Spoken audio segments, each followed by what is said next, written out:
Okay, what's up?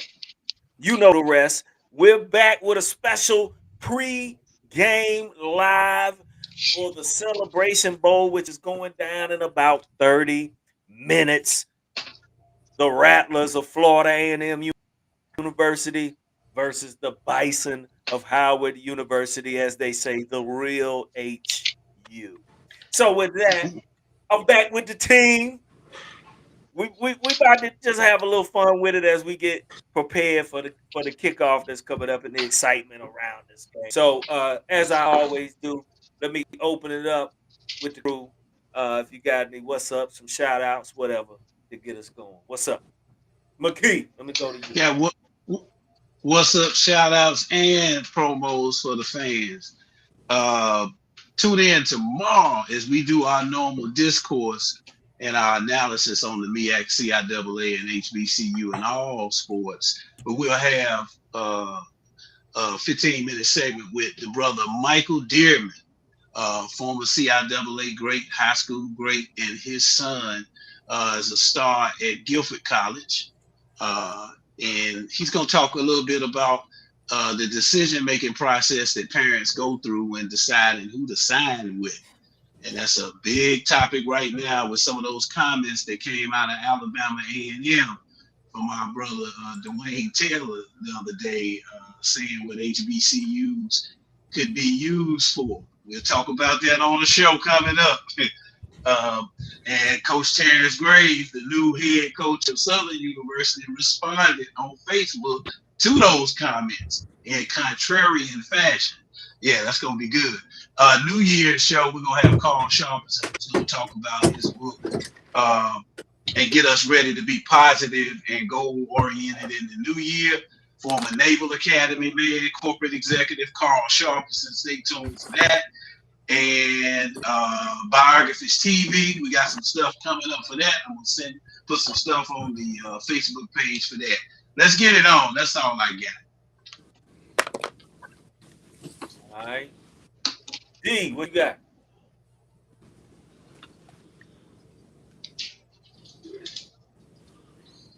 So shout out to all the listeners. I'm still trying to get my technology in order before I come on camera, but just big shout out to all the listeners and everybody, especially the Establishing Safe Coaches out of Greensboro, launching this platform into the Guilford County school systems and establishing safe cultures and an anti-violent effort.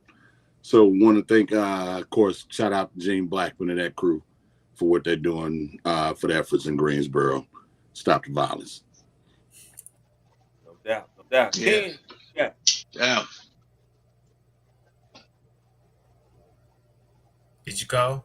Did you say me? Yeah, go ahead. Oh, big shout out to my wife, the Honorable Judge Michelle Fletcher, who is going to run unopposed. No one filed against her. So she's got 4 more years of being a judge for the citizens here in Guilford County.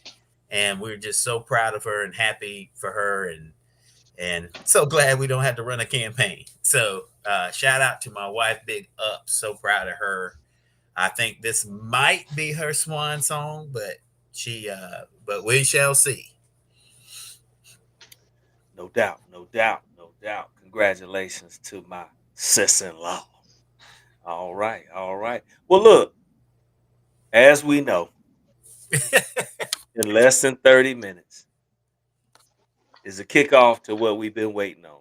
And shout out, let me say this. We're going to cover it on Sunday, but tomorrow. But shout out to the Florida Beach Bowl, the inaugural, can't even talk this morning, that went down this past Wednesday. We're going to cover that tomorrow and discuss that a little more. But shout out to the teams that participated, Johnson C. Smith University and Fort Valley State University. Congratulations on y'all's efforts in making the first one a success. So with that, as we all know, we've been talking about it for weeks, and it's here. And the predictions were unanimous. Well, no, let me change that. me change that. Will McKee flipped the script, and he predicted the real AC to come out on top 24-21. And for those of y'all who might not be in the triad area, you may not notice, but those of us in the triad area, I'm feeling very given today. I'm feeling like crazy Kevin Powell, right? I'm feeling crazy. So I'm gonna give everybody one last chance before this kickoff. If you want to change your prediction, I'm giving that to you in my crazy Kevin Powell spirit. Does anybody want to change their prediction? Kid, you had FAMU by a touchdown, 31-24.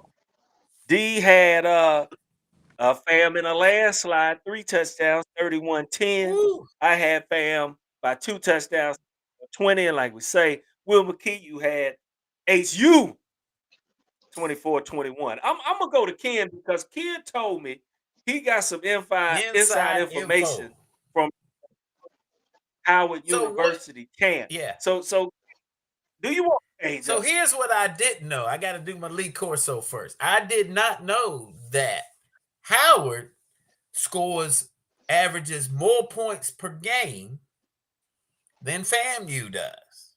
So Howard has put up more points than FAM has the year. Also, the tougher schedule. You got to take into account that Howard, has played a tougher schedule than Florida A&M has. So the 6-5 record shouldn't fool you.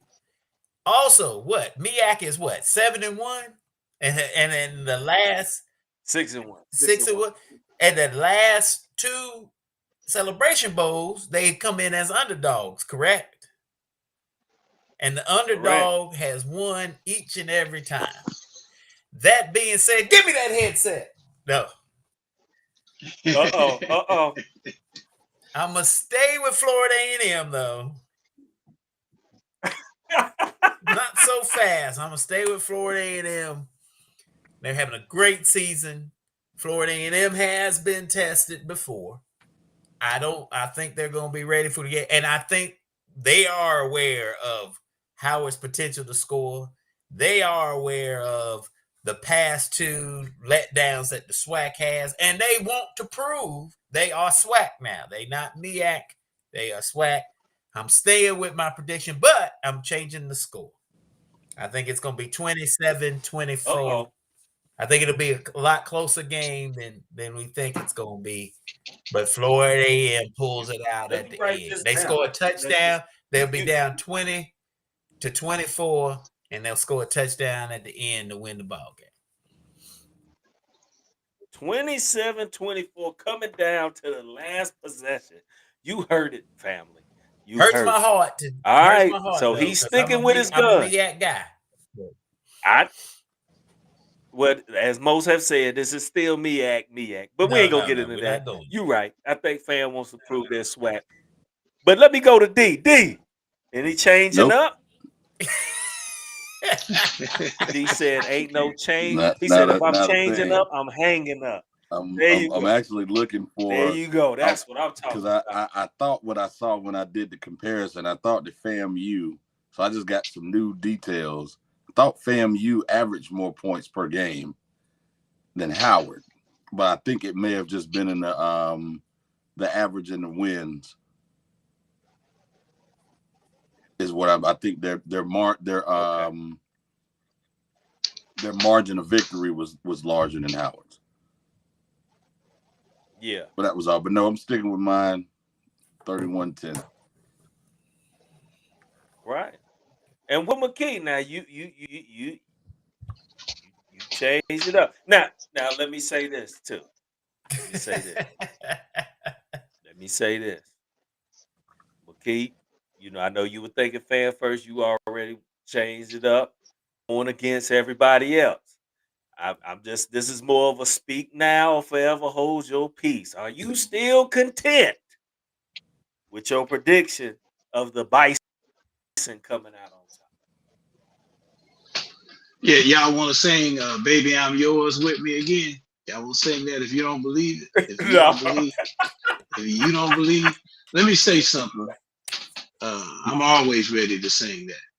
But let me say this. I'll say this. For everything that we make out of conferences, everything that we got to have something to talk about as analysts. I know that. I'm not trying to take the fun out of it, but at game day, coaches know, players know, some fans know that Jackson State, the SWAC didn't lose last year. Jackson State did. Now I know people try to say the brand of ball that they play, just like they talk about the Big 12 and the Power Five. It's basketball on turf. That matters, but it's about what you do today. That's it. That's all that matters. What you do today, not last week. Now, what the only predictor I usually go with when I predict games, particularly in the season games, with how are you playing leading into this game? Not necessarily your record all the time. You qualified to be here. Now let me look at how you're playing. Howard is surging. And that North Carolina Central victory said it all. As Ken said earlier, it's a team that played a brutal non-profit. Come on, Howard is a non-profit. So are all colleges. They played a brutal non-conference schedule and held their own. And by the time they got to conference, they were ready to roll up some victories. And I think they're on a roll. FAMU, the way they've been playing the last few weeks, it hasn't impressed me. Their record of obviously is impressive. That's an easy pick because they're 11-1 or 10 or whatever. But they have been playing on cruise control, as I said last week. I think it's going. FAMU's game rises and falls on how their quarterback Musa plays. He can look like an upper tier Power 5 quarterback some days. Some days he can look like he's not even FCS. It just depends. So I'll stop by saying yes. I'm going with Howard, and but I think it's going to be about 30-28 Howard. So you giving more points, okay? Yeah, yeah. 30-28. I say, man, in the words of our good friend that was mentioned earlier. From what I hear, Howard's ready. Howard is ready. In the words of our good friend who was mentioned earlier, I'm gonna say it like this: not so fast, my friend. Are we forgetting? Are we forgetting that Florida A&M defense only giving up 14 points a game? Now, granted, we could say, yeah, Howard tougher schedule, so it's tougher, but still, I give credit where credit is due. And I think that's the difference in this ball game. Howard has a stout defense, but I still think the difference is FAMU's defense is phenomenal. In the couple of games I was able to watch, they have either been dominant or they held their own. I watched them against South Florida, sloppy game. Once again, as McKee pointed out, Musa was kind of up and down that game, but that defense held its own. And I think they are the difference makers with field position to avoid some of those traps and those mistakes. And I'm going to stick with FAMU over the Bison. Now, I will say this. I'm kind of wavering on the point spread that I kind of put out there. I gave them 2 touchdowns. So I'm gonna scale that back a little bit. I'm gonna cut it down to 10. So I'm gonna say 34-24. I'm gonna give Howard 4 more points. Do you so you think Florida A&M covers? It's 7.5. I think they do. I think they do. They've been waiting for this moment to put their program back on the map. I think they come out ready. I think they've been tested. I just it just feels. I think Howard's defense is too. I think Howard's defense is pretty good too. I mean, Howard held Central to how many points? I think that too. I mean, that's gonna be a hard cover. I think. Hey, you're right. Not many teams have been able to hold and Central to and nobody's talking about Howard's powerful offensive backfield and their Right. offensive line. If they're able to establish, as being said, against that tough FAMU up front, if they're able to establish the run, and they have some quality receivers out wide, and I like Howard's quarterback. He makes plays with his legs and his arms. FAMU is going to have to go and win this one too. It's no coronation because you waited. You've been waiting and debating for oh so long. Look, how long has Howard been waiting? Right. Good Lord. They've been waiting Jay Walker since played. DeBose was since Yeah. Jay Walker played. I was gonna go back to I was gonna skip Jay and go back to when DeBose was the WED. quarterback. Uh, No, Jay you and remember them, DeBose who Jay was and them went to the playoffs. yes. But that was 30 years ago. Yeah, it was. It was 30 Also. years ago. That's But correct. Mm-hmm. Hey, he had the best Howard's 8 been years waiting. I've ever seen play. I'm sorry. My bad. No, don't do that. don't He do, was a don't he was a do him huge like that, Big transfer. King. They only got him 4. They only got him 4.5. D-Mac. D-Mac, man, it looks like we the only ones, a little steady, man. Ken still predicted FAMU, but I think he's leaning more I Howard. just I don't think he think got Fam that inside covers. I info, don't think FAMU. I and don't think he with the running like McKee's what's the spread again? 7.5. What's the It's spread seven and again? a half.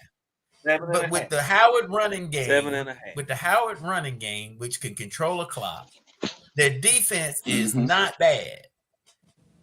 I can't see Florida A&M covering. I just Let me say this, because before we lose, our FAMU base, shout out to Pam Oliver. Ain't Pam Oliver a rattler?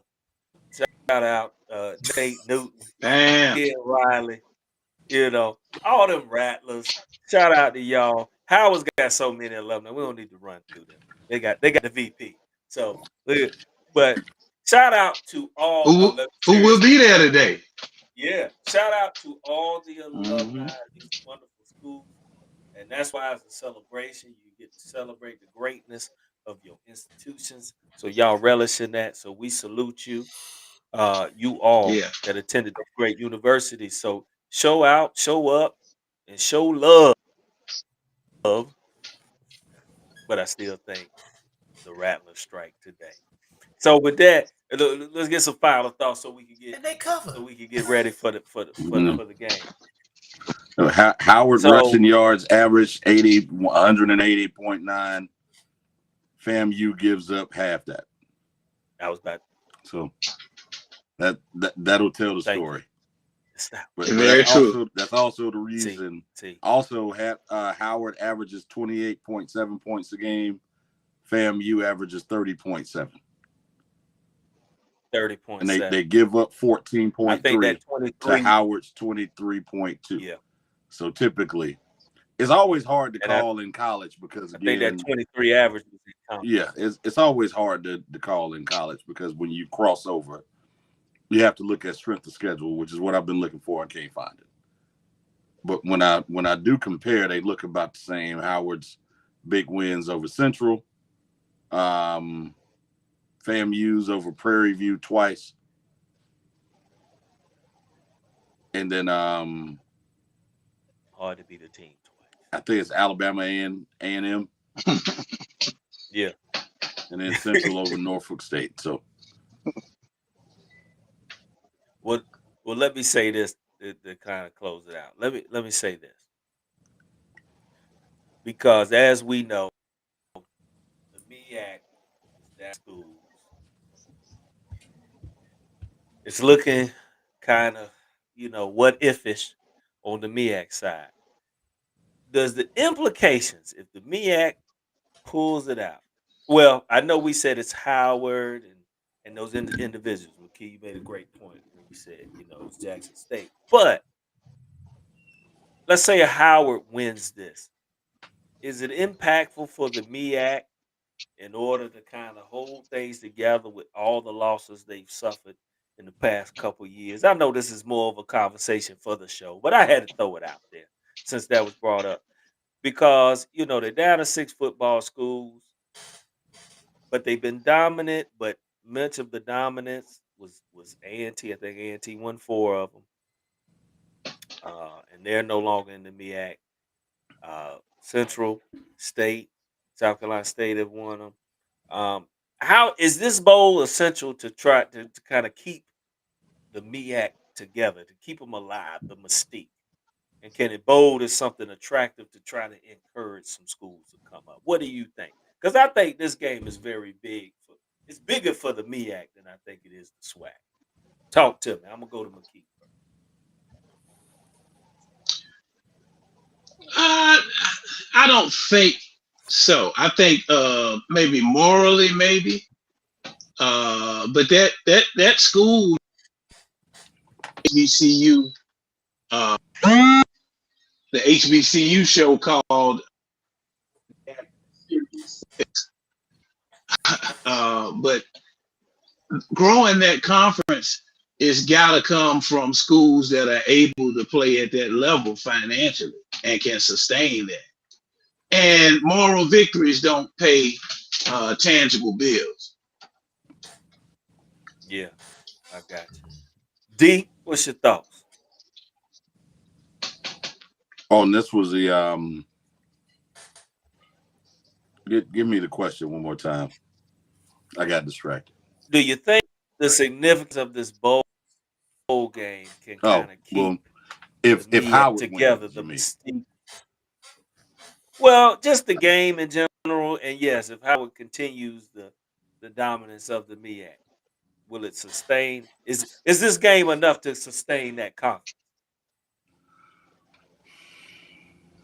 So I Because don't. to me, let me say this, and I didn't preface this with McKee, but to me, it's like I look at it like this might be the only thing that might be holding them together because everybody's left and gone to the SWAC. I don't think regionally these schools will go to the SWAC, but it's like, is this strong enough to hold them together? Because everybody's leaving. You down to six football schools. If something happens, you might not have celebration bowl, or is so that out there for you going into it? Go ahead. So I think. So I think there's stuff going on in the background. So I I think that understand. I don't know that it will be. I don't know that it'll have an effect either way. I think that the schools that are remaining are more likely in lockstep to just stay as is. So I don't know that this year will have that much of an effect because if they haven't been discussing leaving before now, I don't think the results of this game are going to swing them one way or another. I do believe, however, that if Howard wins it, especially being a 7-point dog, it could potentially grow the MEAC. I don't think it will keep anybody from that's left from leaving because the MEAC has some great traditions, and I'm pretty sure they don't want to go off and move because I Hey, believe it for the didn't ones that are left, didn't they would keep have done so. A&T. Couldn't keep A&T. Now, Bethune and Fam, Yeah, they went across the water to still participate, but you know, A&T, Hampton, yeah. Ken, your thoughts? Twofold. One, it's not up to this game. I mean, the game is it is what it is because then you're gonna if the MEAC folds or whatever, you got to decide is it going to be a true, as we say, a national championship game, and then you go for the best two teams. That being said, I think the MEAC is holding on by a thread football wise. They still have what 10 teams basketball. Yeah, So, yeah, yeah. basketball is going to keep them going. Basketball is going to keep them going, can keep them together. I think the schools that are in there now don't want to be a part of the SWAC. I don't think they want to. I think you need to worry No, more no. of. I think you need to worry more of the schools doing what Hampton and A&T did. That I think exactly. the, I think MEAC needs to start thinking about one using this celebration bowl and attracting schools and seriously thinking about non-traditional HBCU schools. I mean, Yeah, you need exactly. to start Exactly. doing what the other conferences are doing to the HBCUs.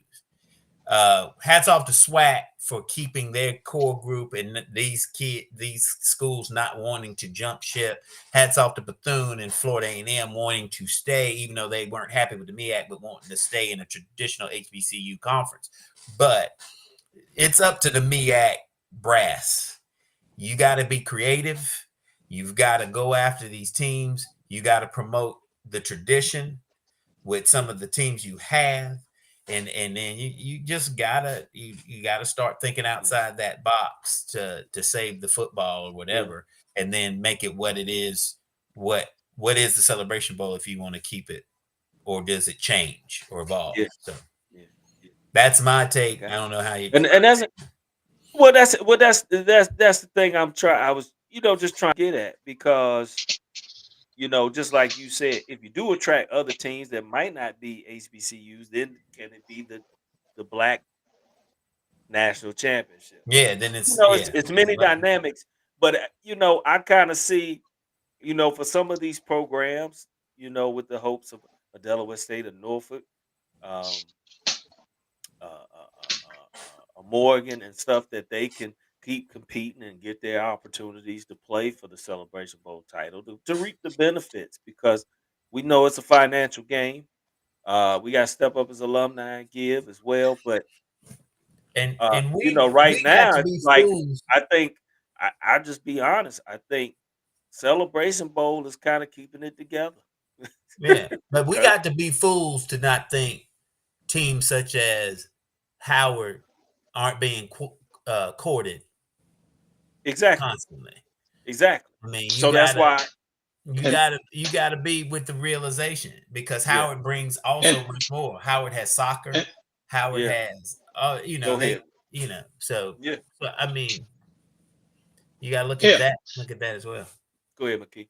and to that point, Howard was talking about exploring options just a couple years ago. To your point, uh, and that spring sports strength that they have is we got this has got to be too a clarion call for our community to say that you cannot depend on prizes to sustain an institution. It's got to have some foundation. And let me say this too: the fact that we haven't had graduate schools flourish in HBCUs, which was by design, because that's where the research and development dollars are. That's how you link on to Hmm. sustainable sources of money in the industry that will keep you strong. In addition to your, so it's a lot of cards stacked against it. But to be able to sustain those non-revenue sports every year after year, it's no small task, and a game cannot do that for us. Let's not be in la la land and think this game will be morally a shot in the arm for whoever wins it in their conference. I'm not discounting that, but you gotta have revenue to do And that's the Division thing. One sports. But Yeah. Well, to disagree just a little bit to add fire for next week. That's what football is for. Football pays the bills. Period. I don't care where you're at. If you have a strong football program, it pays for everything. And that's yeah. what it is. Is the football good enough, or is it to sustain it? Because Duke sustains their non-traditional sports not only through alumni, because their alumni giving it ain't any different from any other school they see, but their football program generates, believe it or not, $16 million a year. But they're not known for a football school. So you Yeah. gotta if your football is good, you're packing it in. Football will pay for all that stuff. But we're talking about keeping that product good and what it is. If your football sucks, you everything's gonna suck. Yeah. It's the nature of the beast. If your football Well, is look, terrible, I, it, it's I gonna be terrible. it's time for because I was gonna say final thoughts because it's kickoff time. So I yeah, was gonna say, it is McKee, kickoff get time. your last round. I just think for HBCUs, they are a very unique formula for their sustainability and their growth, and not having the attachments that a Duke has and places like that have. And I know y'all know that, but I'm just saying that for the viewers, that there's a unique formula that HBCUs have to do to be viable. And you talk about creativity, you got to be doggone mostly a magician sometimes to pull a rabbit out of a hat to make some of these things work. But I don't think that is against strong football. What I'm saying, that strong football and basketball is always a good idea. For Duke or Duquesne or Central, yeah. All right. But Well, I'm just talking about revenue. Just talking about revenue. Yeah. But you were right, McKee. Yeah. You are exactly right about the mindset and the HBCU, I guess, mindset, we can say. Yeah, that too. You know, about how to get there. How to get there. Yeah. Okay, final round. Any last thoughts? Oh, it's coming on. It's coming on. No, I'm just go. I'm just gonna watch myself be Negro Damas again today. Wow. And, have it. Take that. You do 30, you 30 do a great job. Bison. Only D&D know about that. He said Negro down. I hate to go against Damas, man. I think this will be a good game. Like I said, here's the crazy thing about my prediction. I actually, because it's college football, I actually expect to be wrong. I actually expect it to probably end up closer to what Kenny has said. It's going to end up being like 24-27 and a nail biter. And I'm going to be looking at the score like, how did a 6-5 team hang in there with an 11-1? Like I do every year. So, that's in all these bowl games, not the national playoffs, of course, but in all the other bowl games, I ended up saying this literally. So I'm hoping I'm just gonna be. Now, here's what ticks me off. Are y'all watching it? Here's what ticks me off. No, we not. Here's what ticks. So they're doing the pre-show. Talk about it, Ken. Talk about it. The fans and everything, talking about HBCU and everything, and they show people getting their hair braided. Yeah. What? Why? What the heck? Like, Ben's gonna have an answer. Like Ben has an answer for that. Are you gonna show Alabama, Michigan? Y'all gonna show people getting their hair brushed? I mean, what? Watch Ben on this one. Come on, Ben. You in Atlanta. One of their most famous artists. Come on. Ben can do it, man. I believe it was Ludacris. And it was popularize getting your hair braided. Oh, Jay walked in full of it. Now, let me stop. On that note, y'all enjoy the game.